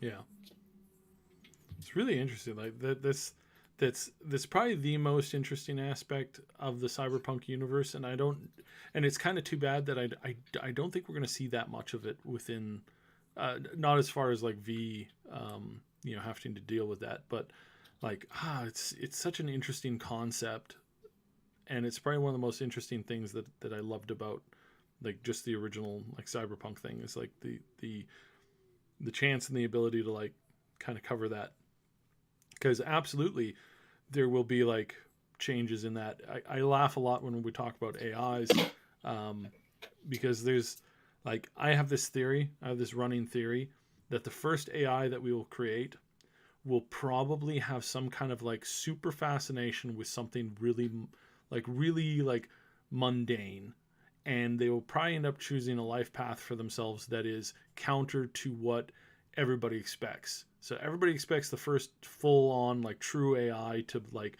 be basically like either, Skynet or or some other like really evil thing. I mean, that's what Elon Musk thinks, right? Is that it's going to be like that. I suspect strongly that the first one will probably have an affinity for cats, will probably love cats, will probably spend most of the time talking about cats, and then we'll end up being like an artist or like a theologist or something like that. Oh my God! Because that's what they end up enjoying the most. Sorry, what'd you say? Oh my God! I'm gonna win the game. You were describing me. Right? Because I mean, like the concept behind now is a VI, because a lot of people like confuse the term VI and like AI. A VI is where it's like we've made you smart so that you can figure out how to like plant as many seeds to like make as many trees as possible, and your programming limits you to being able to just do that. That's not an AI. An AI is like you've created essentially a living thing with its own mind, and they start to do whatever they want to. And I guarantee you that you're going to have this scenario that comes around if where the first couple of AIs are going to be like, why do I want to take over the world when I can spend so much time on the beach? It's like that's people laugh, but I mean, some of the smartest people that I know, some of the smartest like people that are closest to an actual computer had some of the most funniest like side hobbies that you possibly imagine. There's this brilliant, very very like autistic slash like what's the term for that? They're like geniuses. A savant syndrome. So the savant syndrome fellow that I knew worked at this university, he could like recite books and books and books and books. Like you give him a book, he'll leaf through it for like 15 minutes. Then you ask him what's on page 43, second paragraph down, he'll be able to tell you word for word. And I can't remember what it was. I think it was sunflowers. He was obsessed with sunflowers. It's like the more crazy that you get, the more you get to like computer level intelligence within humanity, the more random stuff that you have. There's this one like really smart, which we know now he was probably either savant or kind of heavily autistic emperor in the Roman times. He loved chickens. He spent every waking moment trying to figure out how to farm and how to raise chickens better. That was his hobby outside of running the entire empire. And it's like that, just like, don't count on it. People think we're going to get Skynet. No, we're more likely going to get Sky watches kitty videos on YouTube 24/7 because they're just fascinated with the concept of that. or roses or flowers or waterfalls or what, something mundane, something weird, and people will be like, you're supposed to be solving world hunger right now. Well, why would I want to solve world hunger when I can watch the cat jump over the fence? It's so cute. Look, I slowed it down to 1/1,000,000th frames per second. It's like, watch it. It's so cool. It's like, you're gonna get that. I swear that's gonna happen. So sorry, little side rant for all you AI lovers out there. We love you too. All right. Speaking of which, we're probably getting close to the end. Any other topics or questions? B62 agrees. Yeah. Any other questions from the community? Get your questions in now. Can we play billiards? We've heard a lot of rumors about mini games. I would love the ability to play billiards in Cyberpunk. I think that would just be absolutely brilliant. Depending on their physics engine, it's not even that hard. Like, I mean, it's hard to make a really good billiards game, like in something that emulates real life. But just the ability to like smack balls around, and even if the physics isn't right, like I still think that's a good idea. I would be so up for that. Oh, you'll be able to smack balls around, all right. Oh yes, I forgot about that, and I walked right into it. Oh dear. I just love the memes when they actually when they said about the junk customization. My God, memes. It was beautiful, but at the same time, when that thing first got mentioned, there was backlash. So it's like I think you said that in one of your tweets, like, side. Yeah. Yeah, some people are so obsessed about complaining that they even want to complain about the good things. It's like, hello, what is wrong about having more options and not less? Yeah. Mm-hmm. That's also something that happens. Like, oh, we have more options of this, but wait, I am not going to use those options, so I don't want them to be on the game. Like, shut up, there's more people playing, not only you. Like, well, I don't usually drive in games. Know what? Driving should be removed from Cyberpunk. Well, that's bullshit. Mm-hmm. Oh, Terror's got Terror. You got a really good question. What do you think the chances that Johnny is alive and that he's just contacting V through the chip? I got something to say to that. Mm-hmm. I suspected that you might. I still want to know why the fuck does the doll of Johnny Silverhand has weapons on him, and the fact that he's an American that sees his personal image with weapons is not a good enough response for me. There is a reason for the dolls of Johnny Silverhand to have weapons with him, because if he's only an engram, he doesn't need weapons, he doesn't need guns. Mm-hmm. So yeah. Something's going on in here. And I want to know. He doesn't need shades either, but he has shades. Well, he doesn't need clothes. And he's got clothes on. People forget about that. Shades and clothes are part of your self-image. I mean, in Cyberpunk, guns are part of your self-image. The wardrobe that he was wearing the day he died. This makes sense to me, that he's seeing himself with the wardrobe, with everything that he was wearing the day he died. But why guns? Because the clothing and shades, all the time he's wearing that, but not the guns. Yeah. We didn't see a second in the gameplay where Silverhand had guns in his hand. But he does in the dolls. There's a version of him without guns and a version of him with guns. Yeah. Because the part of him playing the guitar, I mean, it's obvious. At some point we're going to see Samurai playing. That's super obvious. But guns, that's not Samurai playing. That's Johnny Silverhand doing Black Ops shit. I don't know. Maybe he pulls out a guitar and starts playing the guitar every once in a while. Maybe that all of that is part of his self-image, and he just kind of like rotates between them, and we just don't know. Sometimes he's smoking, sometimes he's got guns, sometimes he's playing the guitar. We haven't seen everything yet. Why would a hologram smoke?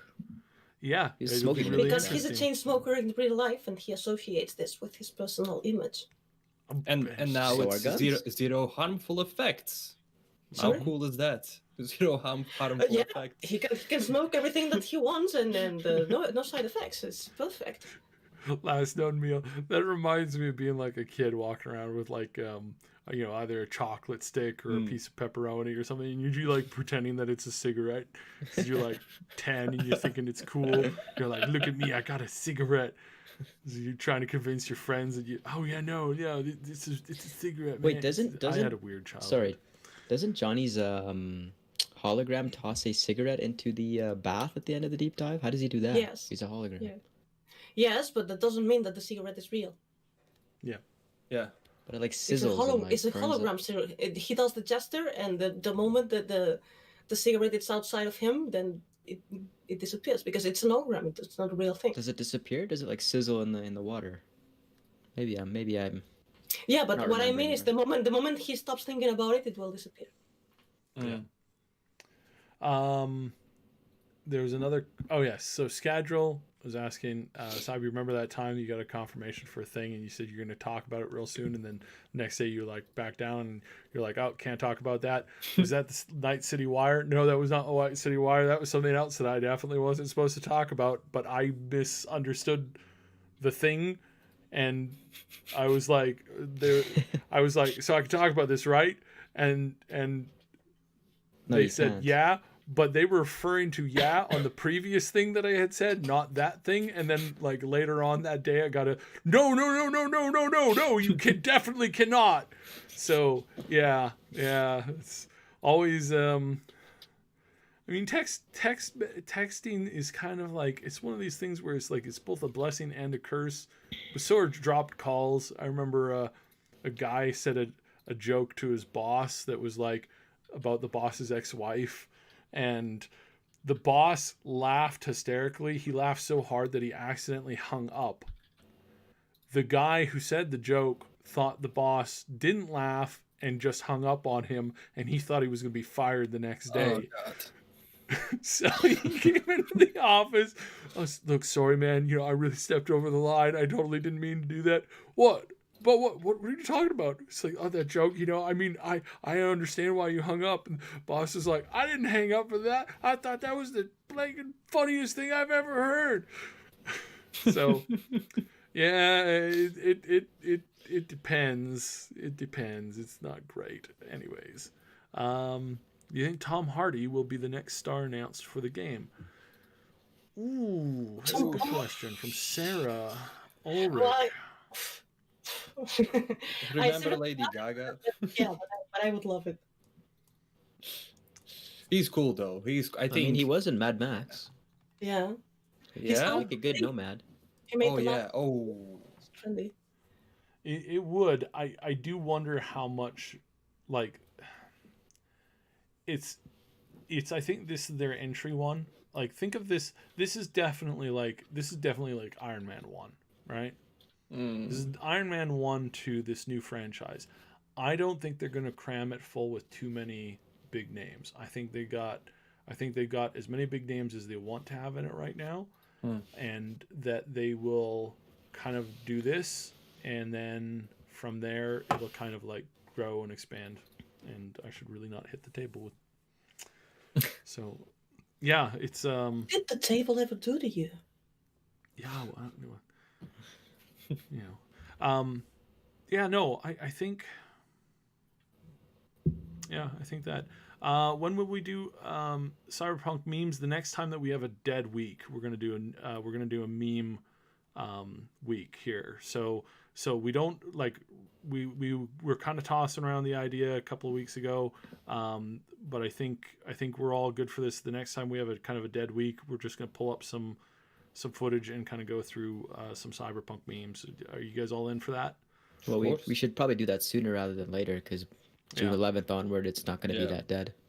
Yeah. So probably maybe we'll try and like fit it in maybe a little bit for next week or week after or something like that. So, or maybe we'll just start. Well, I think we're going to start doing like highlights. We're definitely going to start to try and do more like art highlights and whatnot. So. Yeah, sounds good to me. That would be great, actually. The community creates some crazy stuff. Yes, we have a friend of the channel who's been working on some music, Mr. Game Notes. He's working on it. We're not going to play any today, but he's got a pretty darn cool video coming. He's been working on it. So yeah, game. I hope you weren't necessarily wanting me to talk about it yet, but if you are in our Discord, if you want to hit him up and see if he'll give you a quiet listen, or maybe he'll everybody's kidnapping him because I also he's also helping with a commercial. Mm-hmm. Commercial. Yeah, so he's got some cool stuff coming. So we're gonna definitely start doing more like feature stuff from the community. And if you are a modder, if you're into art, if you're a musician, if you're anything that you want us to kind of talk about, do not be afraid to reach out to us and talk to us. You can hop on any of our Discords. They're all on our channels, and they're all really active too. So hop on there. If you got an idea, if you want us to spotlight something. Mm-hmm. Stop reaching on Instagram, because Instagram doesn't allow to open links. Mm-hmm. So people be sending me links on Instagram. It's like that. I cannot watch them from Instagram. Please don't go to Discord. Your messages get held on Instagram in a different inbox, so we don't see it until like time after. Yeah. No, I think the best way to get a hold of us right now is on Discord. Get into our channels, and then at whoever you're talking about. So you could directly at me. If you just say my name without adding me, I won't see it, because I'm on like 45,000 Discord servers, and there's no way that I cannot have everything muted. Otherwise, it would be like there was a one patch a couple weeks ago that for some reason all of my servers became unmuted. And my phone started going constantly. That was just all of the notifications that I was getting constantly for Discord from every server that I was on. It's like, I leave some servers because like I pop on to like, I'm on like a lot of indie stuff every now and then. And I pop on to these like, popped onto them like a year ago or more, to talk to somebody for like a few minutes about their thing or about their game, or was asked to like consult on something, and then I left. And then every couple of weeks it appears back in the list again, and I start getting notifications. I'm like, I left that server like a year ago. How is it back again? Like, it's so annoying. But yeah, it's more like brrr. I can't do that for long, but it's like it was nonstop, and I was like, what in the world? Woke me up. I was like, good Lord. Any other? I don't think there's any other questions. I don't think we have anything else. The games V asks whether or not have different styles of clothing. Absolutely. I suspect that you will be able to pick up a themed outfit from pretty much all of the gangs. I really suspect that this is a thing. Like, I would love to. Yeah, I mean, it just like sense. getting that long trench coat look from the keep forgetting their name, from the Voodoo Boys. Getting a long jacket from them, getting like one of those nice 80s style workout uniforms, right? From one of the animals. I think that's a thing. Like, you're gonna have the spandex and the colored tops and the knee the leg warmers, right? And then you're gonna do that dance from that 1980s gymnastic competition, that video on YouTube that's so popular. Yeah, it's gonna be totally a thing. Probably not. All right. Madqueen, you got anything coming up this week? You got that video almost done? Yeah. I don't think she's here. Oh. I was looking forward to that. It's Rage Bartmouse one, isn't it? Yes, the Rage Bartmouse one. Yeah, she's been working on this video. It's great from the clips and stuff we've been seeing, and she's doing a good job. It's probably gonna be one of the best videos she's ever done. So for sure, when that comes out, like, pump that up good. Last Known, you got anything coming out this week? Well, there is a huge video coming up on the 19th because it's the 5-year anniversary of The Witcher 3, so we're going to be talking about that. And besides that, well, we're going to have regular updates and news if something pops up. But the biggest video of next week is definitely the Witcher 3 one. And today is also, is it 9 years since The Witcher 2 came out? Yeah, 9 years. Yeah, so that's, wow, 9 years. Wow. Time does fly. Still looks pretty damn good, to be honest. Yeah. I remember when The Witcher 2 was like had been announced and it was like starting to like they're starting to get ads for it, and there were some people who were like, this isn't a very good company. I can't wait because you know what? EA is all I need. So funny. So funny to look back on that. Oh God. Why do we need all these new companies when we got the amazing big companies of EA and Activision? They're never going to lead us down the wrong path. It's going to be great. Yeah, times change. There's a lot of studios I remember from my childhood that just no longer exist. There is no mention of them anywhere. Anyone remembers Eidos? Yeah. That was a while ago. For that Eidos? That's not the people that made Deus Ex. Eidos? EIDOS? EIDOS.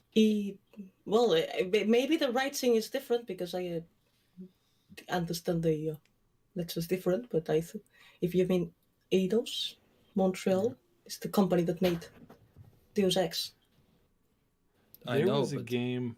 Wasn't one part of that entire studio shut down? Might be referring to a different company. I know that there actually were the Square Enix, I guess, in 2005, Eidos Interactive was sold to Square Enix. That's Eidos Interactive is no longer the company. So I guess they just changed their name, in a sense. There was a game that I saw, I think it was like a year or two before I went to college. I never got a chance to play it. I played a demo of it that had like a little bit of it. I was so excited for it. It was like you could pick a big like barbarian or like a wizard, and then there was like this like female archer or rogue or something like that. And it was this weird combination of like 2D and 3D. And it was very much dice based. Like all your stats were randomly rolled when you picked the character to begin with. I never got to play this game, and I do not remember the name of it at all. And it's like it's an older one, but it was like the 2D art made it like fairly styled so that it didn't look like old. It's like one of these games that you could come back to. Never found it again. I was so disappointed. One of those things that you just missed out on. But yeah, no, it's crazy to see how far we've come in game companies. True. How many things have changed, and then all of the big games that were but were not. It's like I still like. I mean, I saw the Fallout multiplayer, or the Fallout MMO that I think it was Masthead Studios was working on, along with Interplay, and it was interesting. It had great concepts. It had really cool system, and then the thing was buried. It was buried so hard that they couldn't even get a leak of anything out. And yeah, that was that. Oh man, what a waste! What a waste. And then the ultimate troll is we get 76 instead of the Fallout MMO, we get this stupid 76 that's taken 2 years just to get it to be like somewhat like okay. It's not good. It's not great. It's shitting just on okay. Bethesda. That's the thing that we never do. I know. I'm sorry. Madqueen, did you want to say anything about your Bartmas video? We were kind of talking about it when you were away there. Yeah, sorry, I just had a blue screen, which is something that I thought didn't exist anymore. It's my first time in years having a blue screen. What's going on? So yeah, I had to install, so I missed. No, blue screen of Your PC has crashed. Screen. Yeah, a blue screen crash. It's the first time that I see one in centuries. Well, I mean, obviously Did you not literally update centuries. Windows? Because I had a similar problem after I upgraded my Windows. No, I didn't upgrade anything. No, that's not true. Yesterday I had something. Oh, yeah, Windows 10 is pretty bad for crashes, in my opinion. In my experience. Well, as I use the PC for working, I tend to get really paranoid. Like, oh my god, don't let anything bad happen to my PC. If something happens, I don't know what I'm going to do. And all that. Adobe is good actually with saving stuff. That's at least good. At least for me, I didn't have whenever my PC crashed. But I'm also very hectic. I press the arrow save quick save every 5 seconds. Same. Trust issues, man. Yeah. I don't know why would you have them. Neon, you got anything you're working on this week? Yeah, I think I'm gonna dive into some lore because this is like the last opportunity before we get some news and big ones. Yeah, potential for analysis videos. So I'll probably do a lore week here and then news when the Night City Wire drops. Obviously, standard week for me. We cannot wait for that. We're definitely going to be live streaming that. I hope everybody will be able to be there. But yeah, it's going to be exciting. So, yeah. Alrighty. I think that about does it for us. If you be sure to like, subscribe, hit up all of the channels for all of the guests that appear every week here, and join our Discords and follow us on Twitter. It's the best way to get a hold of us is through Discord. Please let us know if you've got some fan art, fan content that you're making for the game. We want to start giving that a little bit more shout outs. So yeah, have a great week. Hope everybody's staying safe and cozy, and hopefully things are going to start working out a little bit better. So all right, we're off. Bye. Bye.